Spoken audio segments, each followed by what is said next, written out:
I want to tell you about the winter that Cheryl Crane decided a propane heater was the hill she was going to die on, and how that hill ended up burying her instead. It was the middle of January, the kind of January that makes you question every life decision that led you to living somewhere with actual seasons. The thermometer outside my kitchen window was reading 14 degrees at 9 in the morning, and the forecast was calling for another 8 to 12 inches of snow on top of the 6 we already had sitting in the yard from the week before.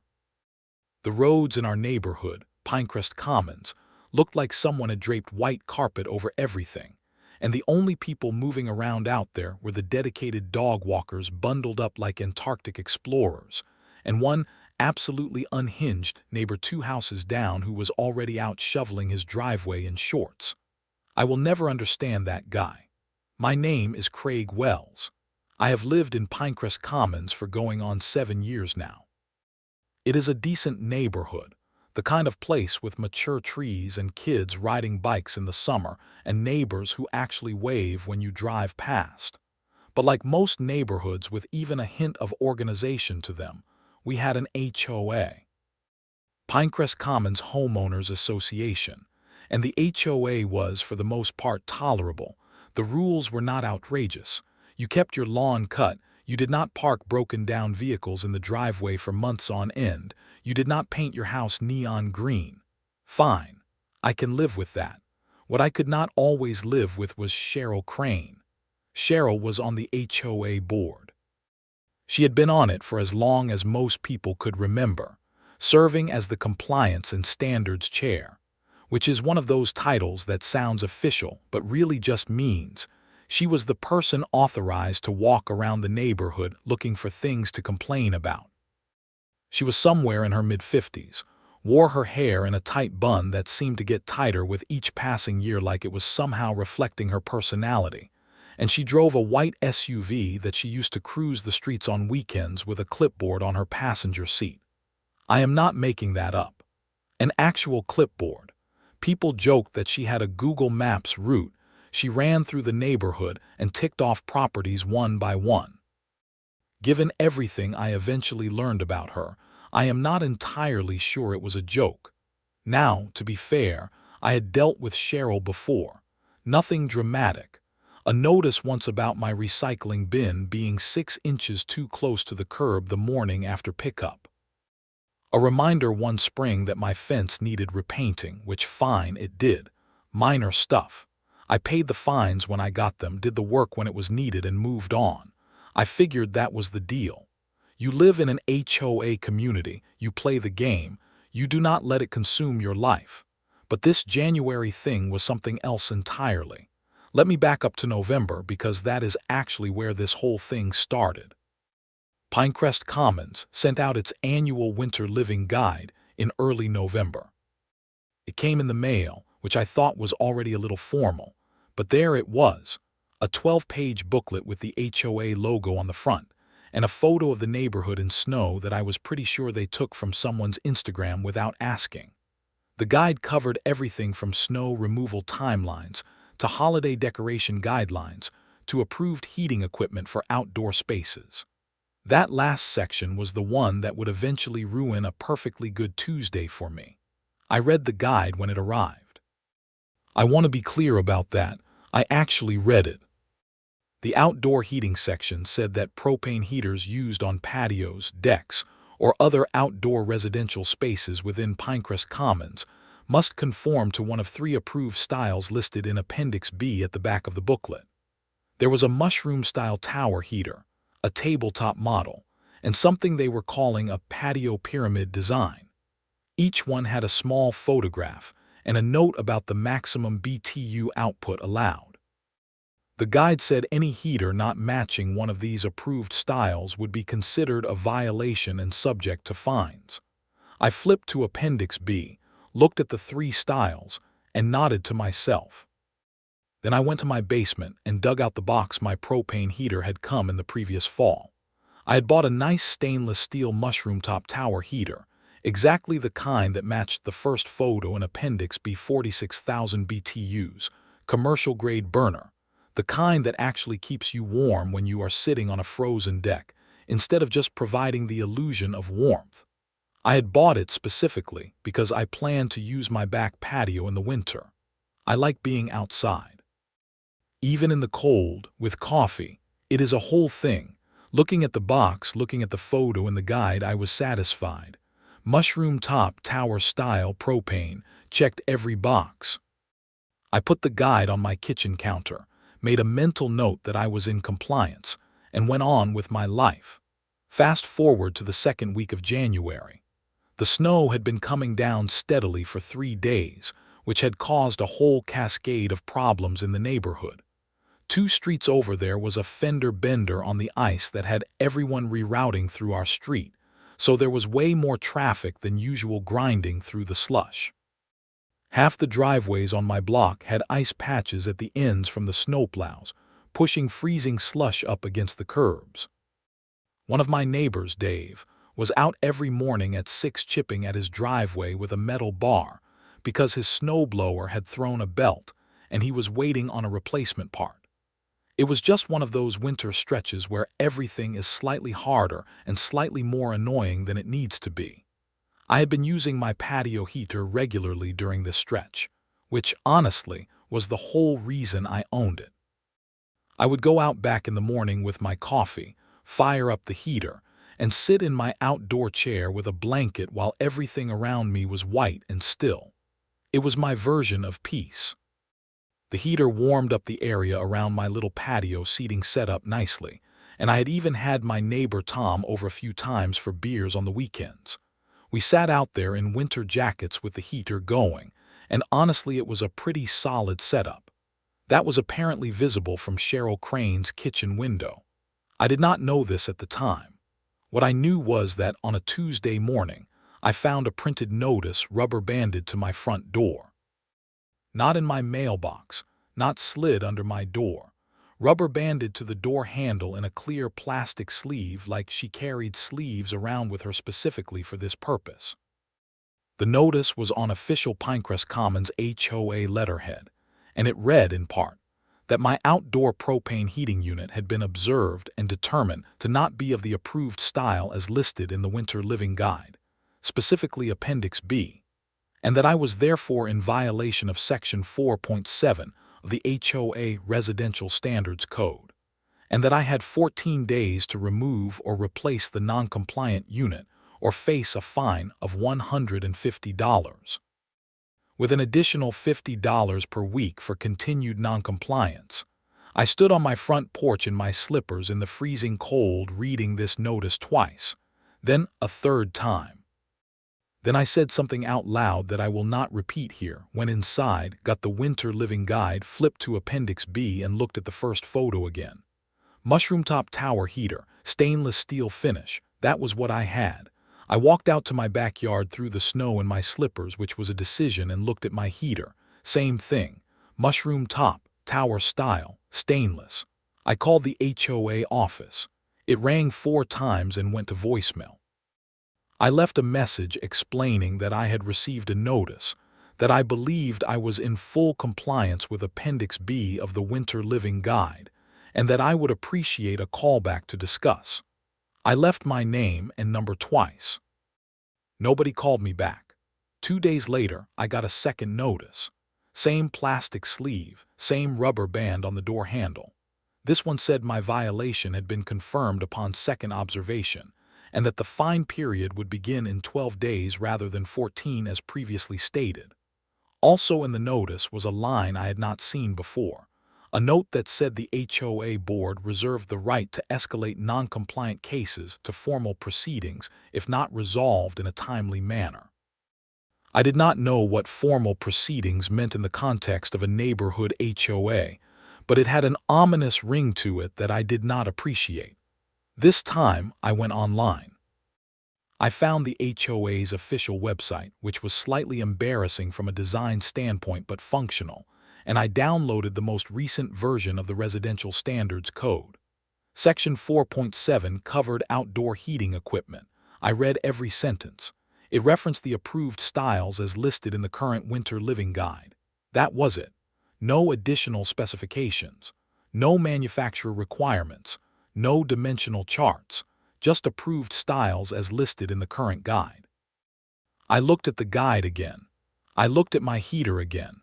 I took photographs of my heater from multiple angles. Then I took a photograph of Appendix B with my heater directly next to the open booklet in the frame. They were, as far as I could tell, exactly the same style, same silhouette, same proportion, same type. I called the HOA office again. This time someone picked up.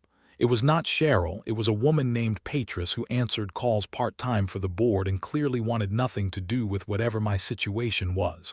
I explained the issue. She said she would pass my concern along to the Compliance and Standards chair. I asked if that was Cheryl Crane. She confirmed it was. I asked when I could expect a response. She said she could not give me a specific timeline. I thanked her and hung up. That evening, I made the decision to get serious about this. I went back to the HOA website and clicked through to the Documents section. I found the actual charter and bylaws for Pinecrest Commons Homeowners Association, downloaded it, and spent 2 hours reading it at my kitchen table with a hot chocolate that got cold because I forgot to drink it. What I found was interesting for a few reasons. First, the HOA did have the authority to establish and enforce compliance standards for things like outdoor equipment, and they had done so through the Winter Living Guide. That was legitimate. Fine. Second, however, the bylaws also specified that any notice of violation had to include a specific description of how the item in question deviated from the stated standard, not just a general statement of noncompliance. An actual specific description. My notices said only that my heater was not of the approved style. They did not say what specific aspect of my heater was non-compliant. That was a procedural problem for the HOA. Third, and this one was really interesting, the bylaws included a provision that homeowners had the right to request a formal compliance review meeting with the board within the 14-day notice period, and that during such a meeting the homeowner had the right to present evidence of compliance. If that meeting was requested, and the board failed to schedule it within the notice period, the violation was considered stayed pending rescheduling. I had the request form printed, filled out, signed, and in the HOA's PO box before 8 the next morning. I also emailed a copy to the general HOA contact address with a red receipt request. Then I took a photo of the form before I dropped it in the box. I was building a file. Now, while all of this was happening in the background, life in the neighborhood was continuing in all its winter chaos. Another big snowfall had come through on Friday night into Saturday, dropping about 9 inches, and the neighborhood looked like a snow globe that someone had recently shaken hard. The HOA had a contracted snowplow service that was supposed to clear the main streets within the neighborhood, and that service was supposed to operate within 12 hours of a snowfall according to, you guessed it, the HOA's own winter operations policy. 24 hours after the snow stopped, the main street in front of my house still had 8 inches of compacted snow on it. I watched cars sliding around trying to get in and out of driveways. Dave, still without his working snowblower, was out there with a shovel for the 3rd time that week looking like a man who had made peace with the universe.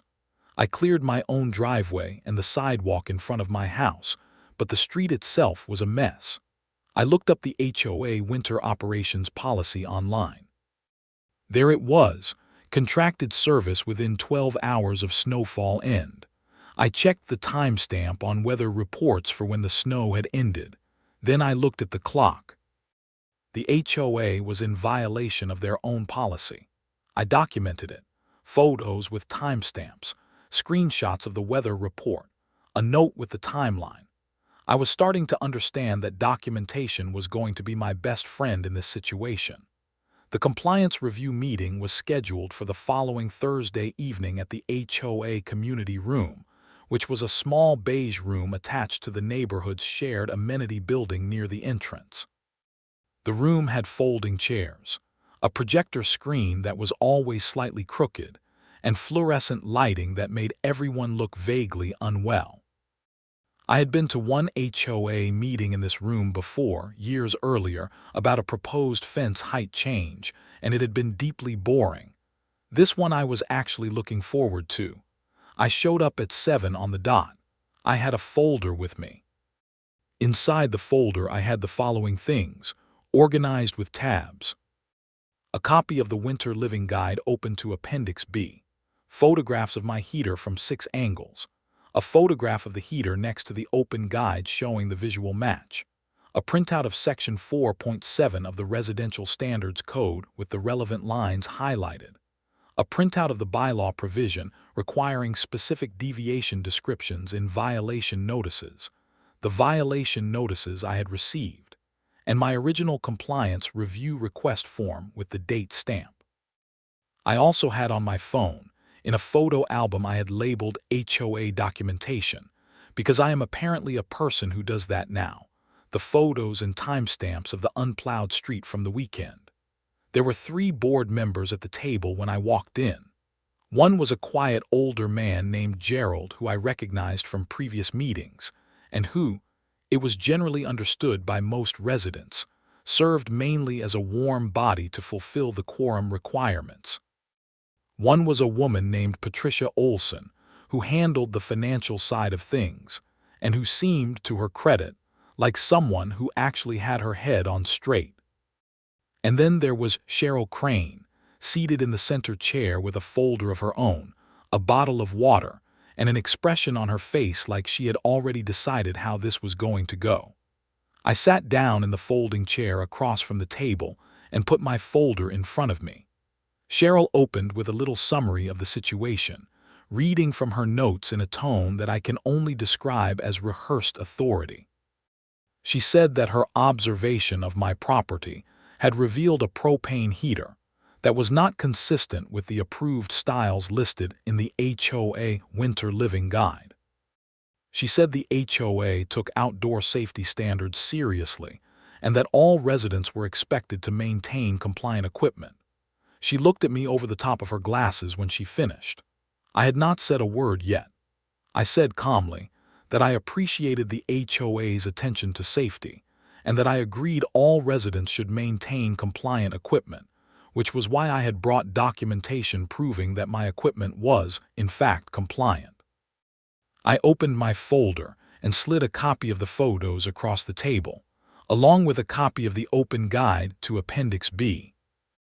I asked Cheryl to explain specifically what aspect of my heater she believed was not consistent with the approved style in the first image. She looked at the photos. She looked at the guide. There was a pause that went on a little longer than she probably wanted it to.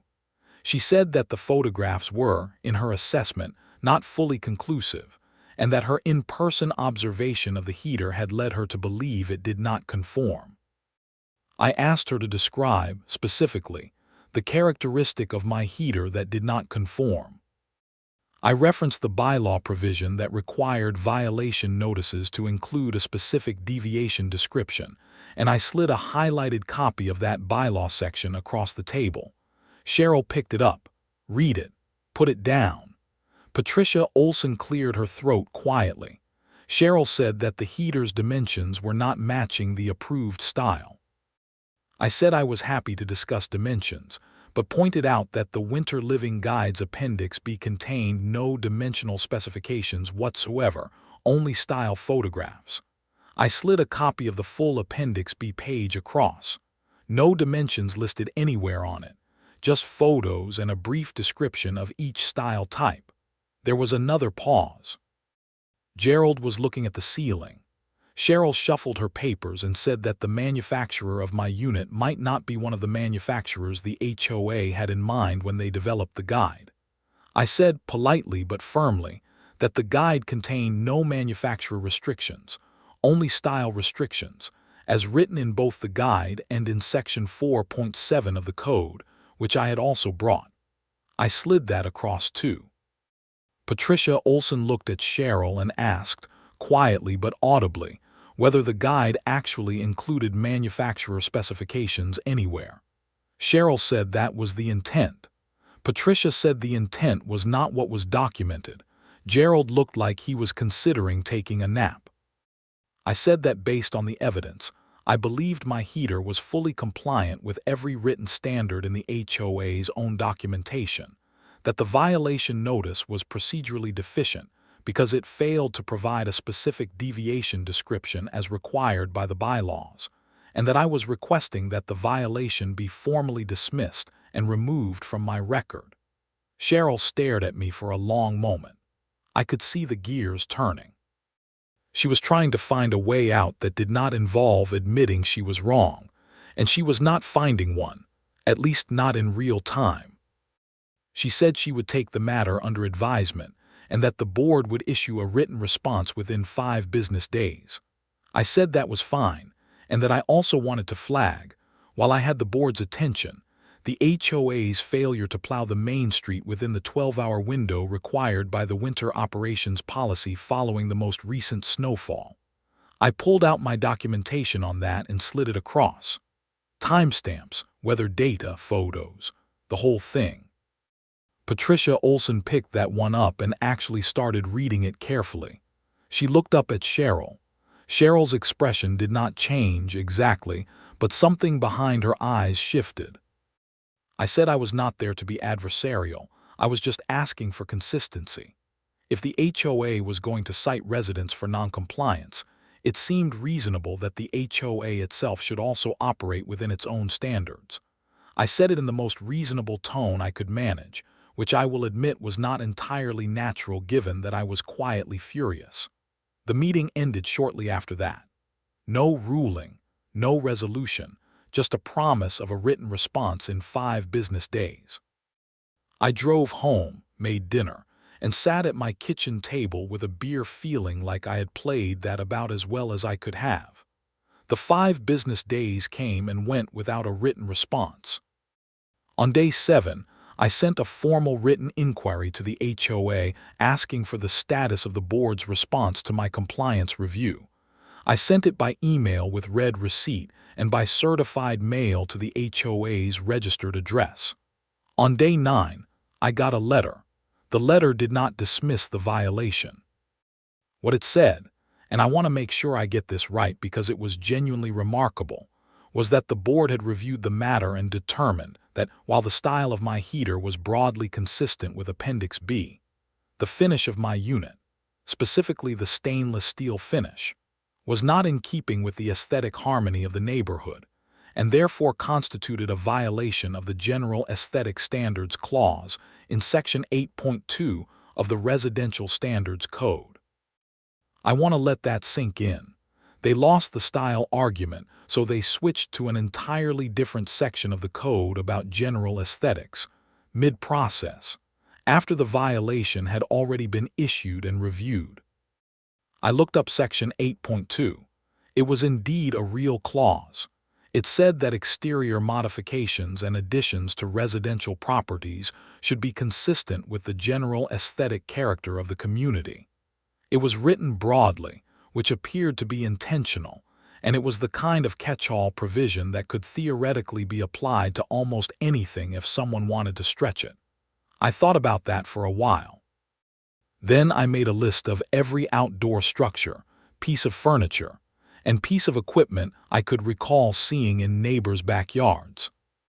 I spent a Saturday afternoon walking my dog around the neighborhood, which I do anyway, and paying closer attention than usual to what I could see in visible outdoor spaces. People had all kinds of stuff: metal fire pits, stainless grill covers, aluminum patio furniture, chrome accents on tables, brushed steel bird feeders. I started photographing things from the public street. Nothing invasive, just the stuff that was clearly visible. Then I did something that was maybe a little extra but felt completely justified. I looked up every property in Pinecrest Commons that had received an aesthetic violation from the HOA in the past 3 years. The HOA was required to maintain records of issued violations and make them available to residents upon request, per the bylaws. I requested them. Patris in the office took 3 days to respond, but she did send them. I went through them carefully. Over 3 years, there had been 41 aesthetic or standards violations issued. I cross-referenced the addresses. Then I looked at something else. I looked at which properties had received violations and then compared it, as best I could from public information and neighborhood knowledge, to which residents were active in HOA matters, had raised concerns at meetings, or had in any way pushed back on HOA decisions. The pattern was not subtle. Properties belonging to residents who had spoken up at meetings, challenged fines, or in any way created friction for the board were cited at a significantly higher rate than those who quietly paid dues and never showed up. And a huge proportion of those violations had been issued or processed through the Compliance and Standards Chair, through Cheryl Crane. Now, was that illegal? Possibly not on its own. Selective enforcement was a gray area in HOA law, at least in our state. But it was the kind of thing that, if documented and presented clearly, would look very bad. And it was the kind of thing that, if it crossed into retaliation for exercising legal rights, could potentially be actionable. I spent a weekend building a spreadsheet. Every violation, date, address, violation type, outcome, coded by whether the resident was known to have been active in HOA matters.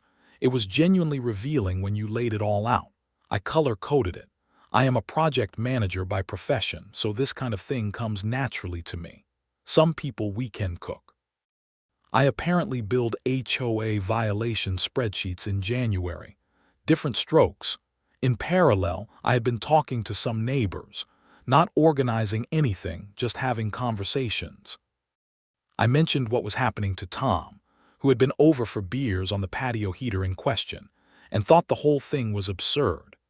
Tom mentioned it to his neighbor Karen, not the HOA Karen, a different Karen who was an actual reasonable person, who mentioned it to her husband who lived 3 streets over. Before long, I had 4 different neighbors telling me their own stories about violation notices from Cheryl that felt less like legitimate enforcement and more like harassment. One of them was a retired school teacher named Hank Bowers, who lived at the end of Maple Creek Drive.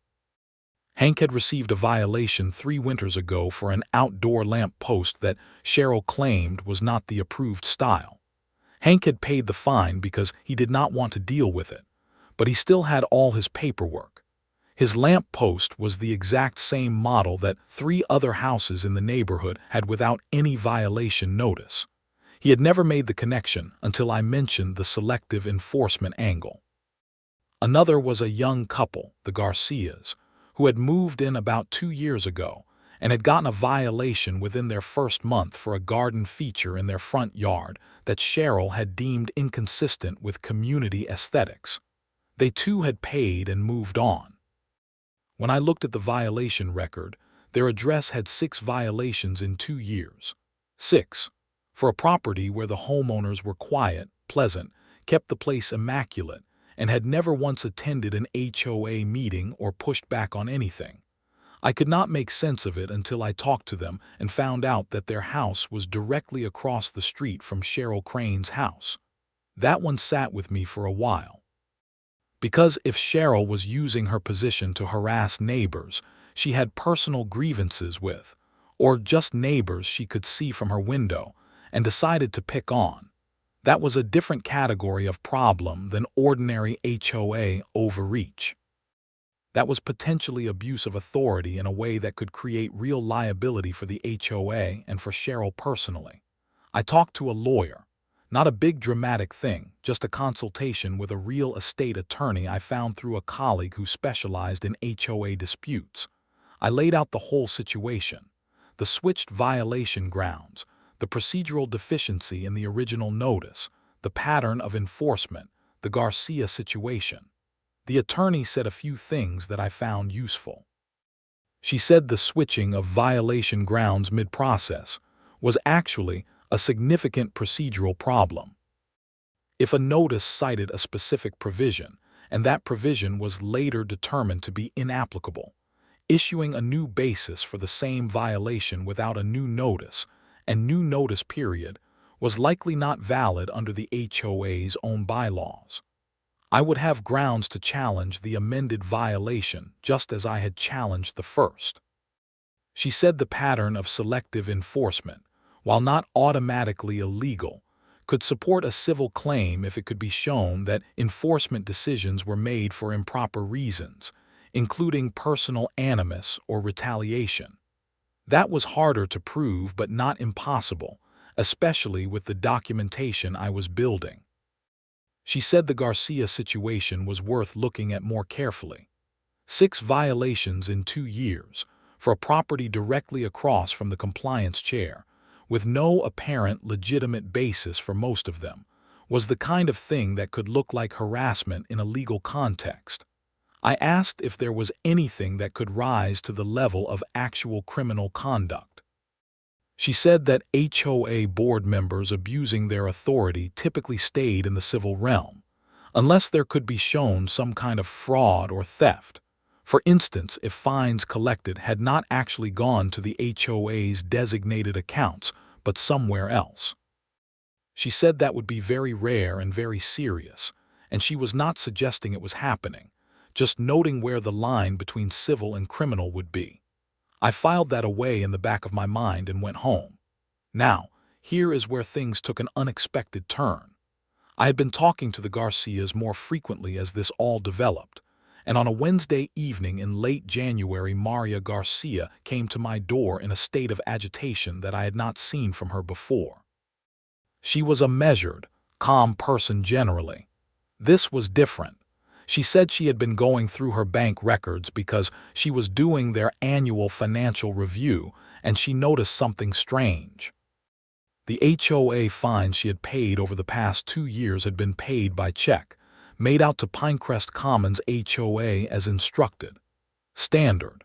But when she looked at her bank's digital records, 3 of those checks had been deposited by what her bank records showed was not the HOA's operating account.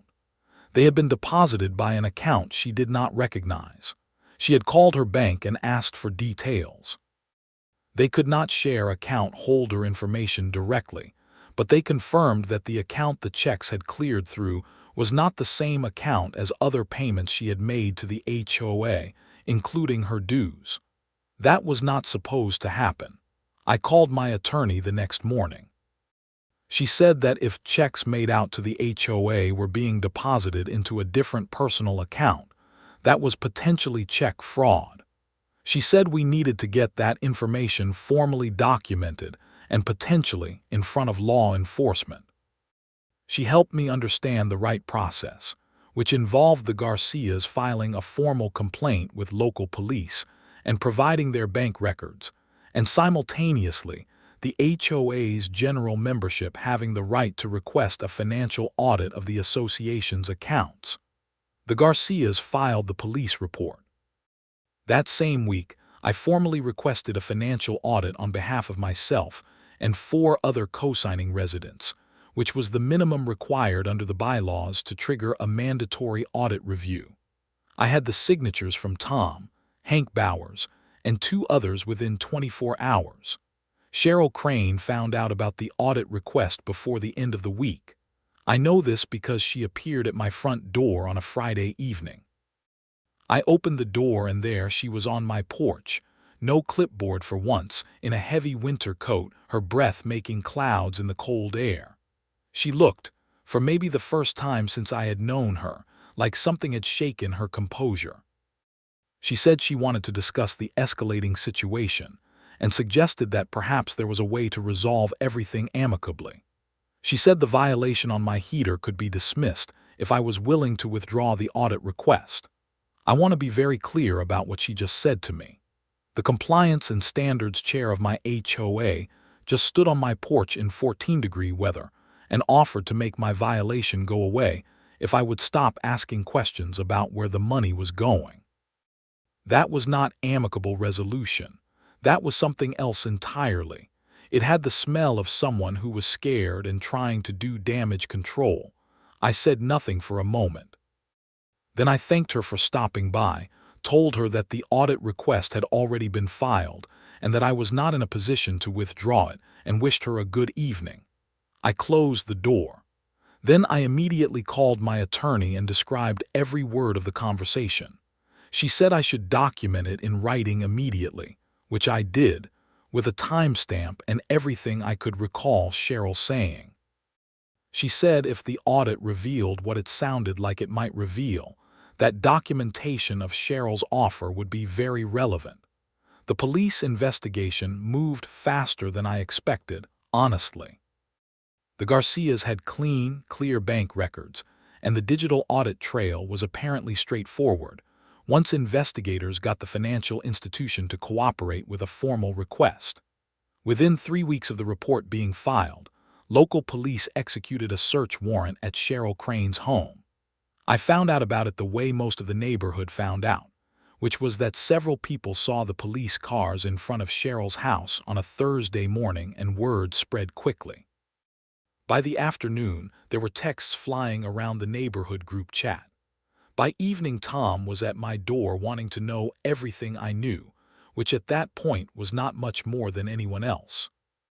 I told him what I could. What eventually came out, as these things do in small neighborhoods, was that a financial audit of the HOA's accounts revealed significant discrepancies going back several years. Fine revenue that had been collected but not deposited to the HOA operating account. The amount was not staggering in absolute terms. It was in the range of $18,000 to $22,000 over approximately 4 years, but it was enough to be very serious. The audit also revealed that the fine collection process had been, apparently, partly managed by Cheryl personally, in ways that were not consistent with proper financial controls for a nonprofit association. The HOA board, it turned out, had trusted her with too much discretion over the fines process and had not been reviewing accounts carefully enough. Cheryl Crane was arrested on charges of theft and financial fraud related to misappropriation of HOA funds. Patricia Olson, to her credit, fully cooperated with investigators and indicated she had not been aware of the financial irregularities. Gerald, bless him, apparently expressed surprise and then asked if the meeting was over yet.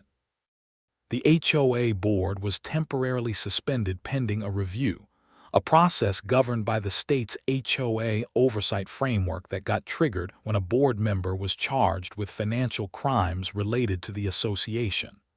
A neutral third-party administrator was appointed to manage Pinecrest Commons operations while the review was conducted.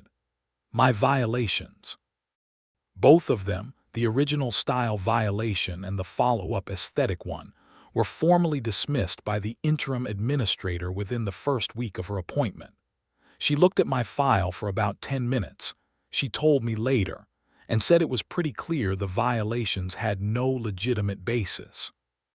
She voided them, removed them from my record, and issued me a written confirmation. The Garcia violations were similarly reviewed. 6 violations in 2 years.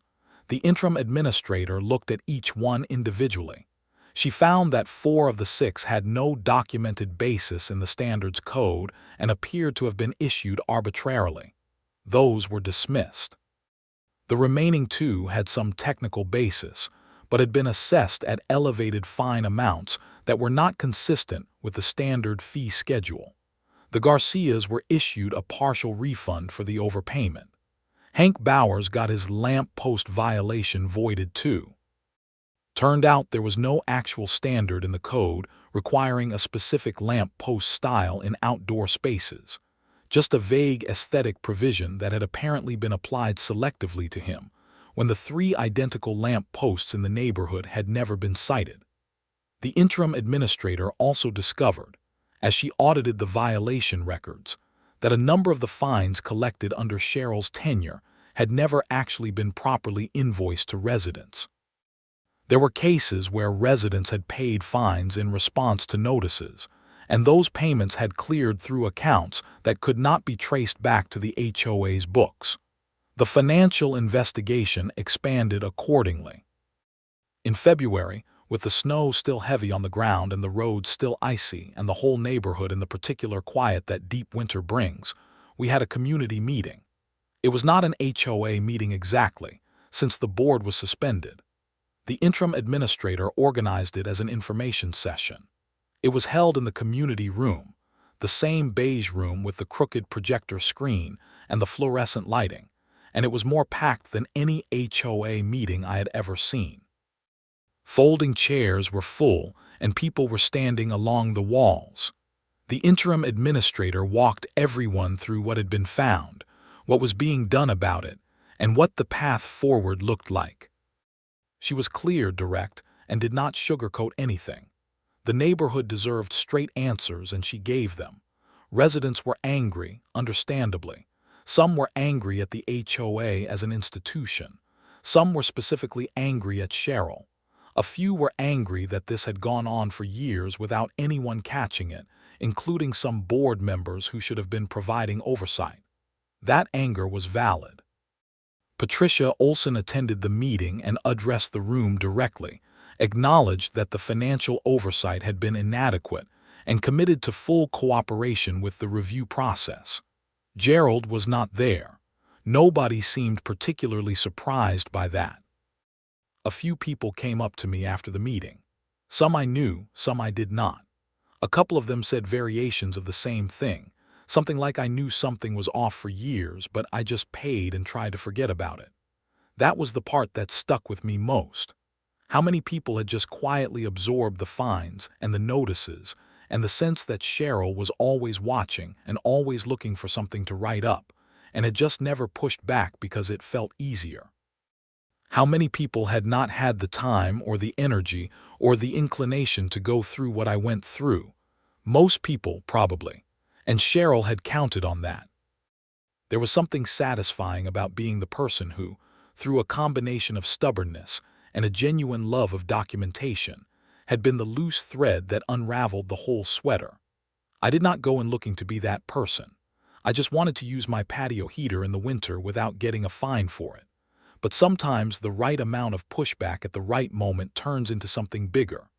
In March, Cheryl Crane was formally indicted on 3 counts related to the financial fraud case. She retained a lawyer, and the case proceeded through the legal process over the following months.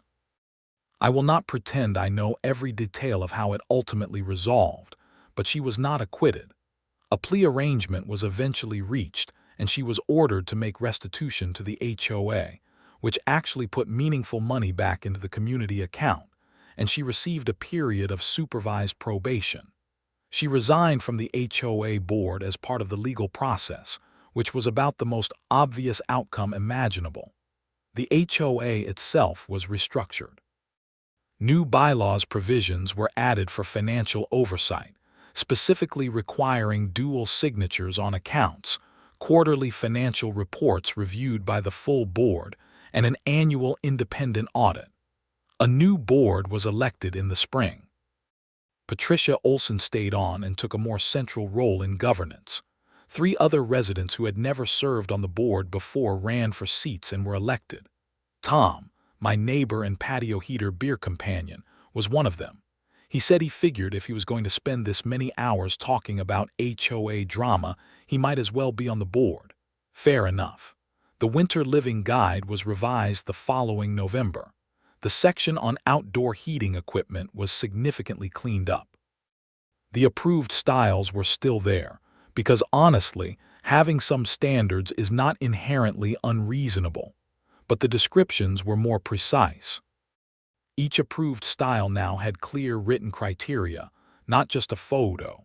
Dimensions were included, acceptable finishes were listed, and stainless steel was explicitly on the approved list, which gave me a moment of quiet satisfaction that I allowed myself to feel for about 30 seconds before moving on. There was also a new provision in the revised guide.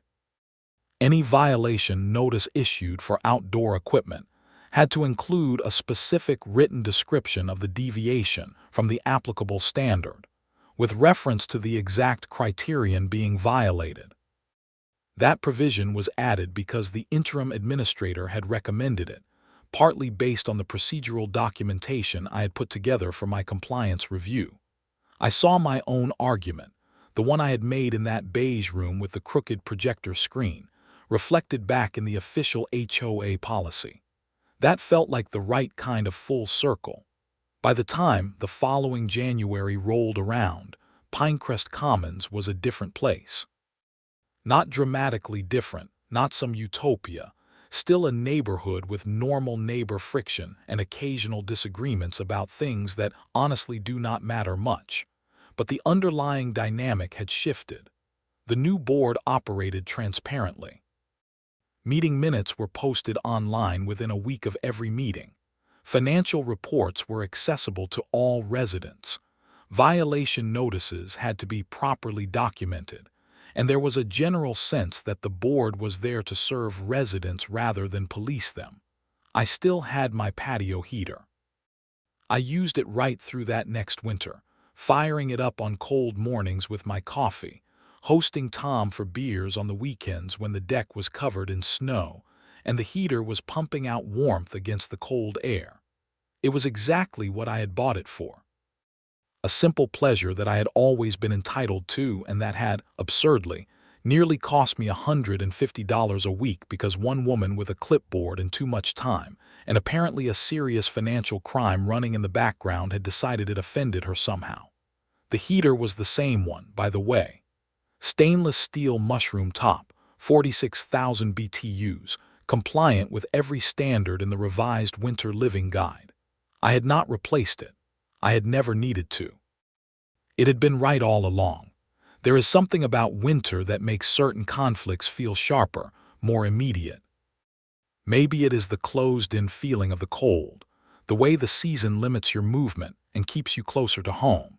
Maybe it is that everyone is already a little on edge from navigating ice and cold and dark evenings and heating bills and the general weight of the season. Whatever it is, the winter in which all of this happened felt alive with tension in a way that I do not think would have been quite the same if it had played out in July. But winter also has the quality of eventually ending. The snow melts. The roads clear, the cold lifts.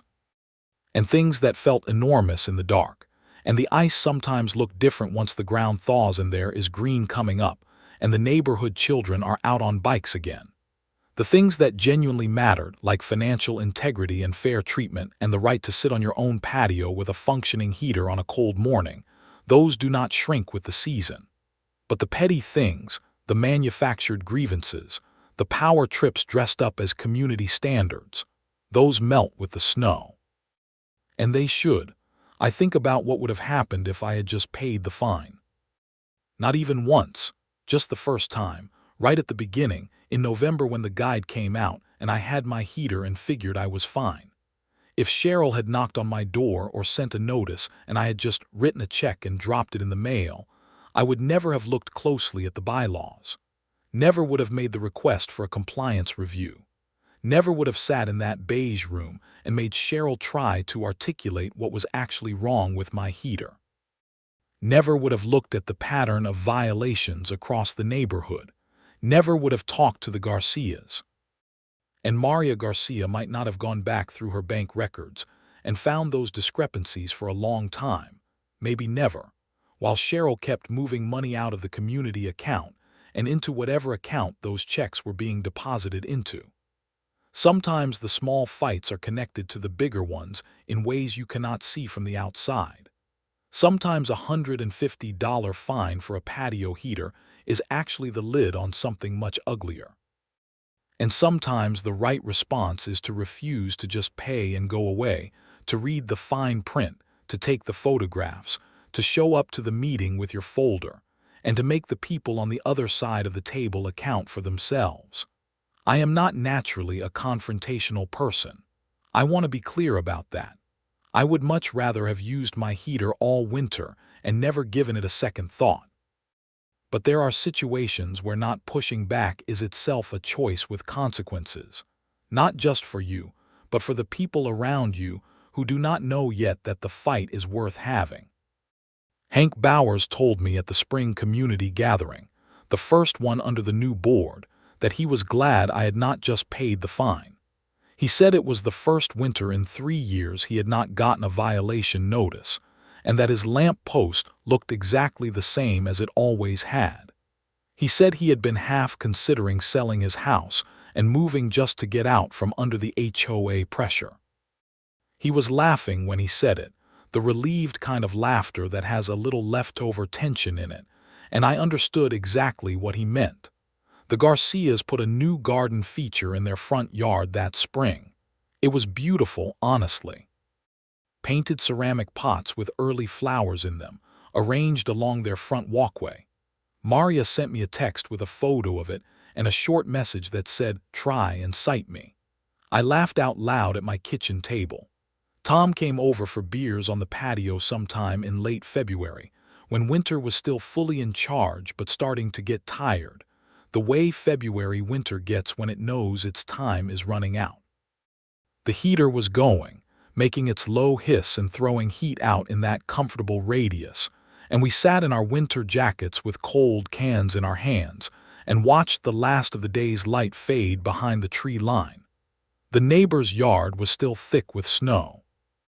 The street beyond my fence was clear, freshly plowed by the contracted service that the new board had renegotiated and that now operated reliably within the specified 12-hour window. Tom raised his can and said something like, "Here's to compliant heaters." I raised mine back. It was a small toast for a small victory that had turned into something larger and then settled back into something that felt, at last, like it was just the right size. A neighborhood that worked a little better than it had before.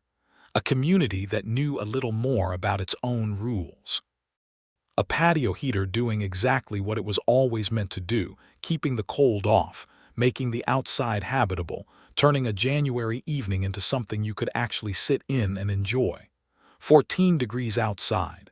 Stainless steel mushroom top glowing orange at the burner. 2 guys with cold beers and nothing on the agenda except the next hour.